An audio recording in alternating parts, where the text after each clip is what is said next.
৩৬ জুলাই আমাদের বহু রক্তের বিনিময়ে, বহু লোকের পা হাত চোখ হারানোর বিনিময়ে আমরা এই নতুন বাংলাদেশ যে পেয়েছি। কাজেই আমাদের এই দাবি যে অবিলম্বে জুলাই সনদের আইনি ভিত্তি দিতে হবে,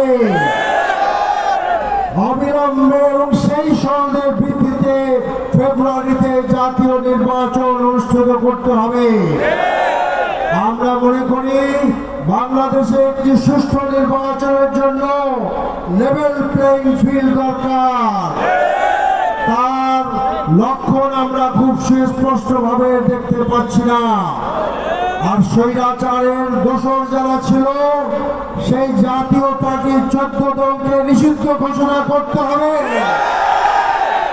ফ্যাসিস্ট সরকার আমাদের ভাইদেরকে হত্যা করেছে, জুলুম করেছে, গুম করেছে, তাদের বিচার অবশ্যই করতে হবে।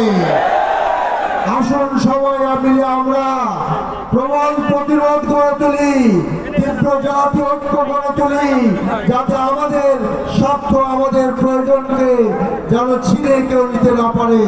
আপনাদেরকে অনেক অনেক ধন্যবাদ। খোদা হাফেজ। বাংলাদেশ জিন্দাবাদ।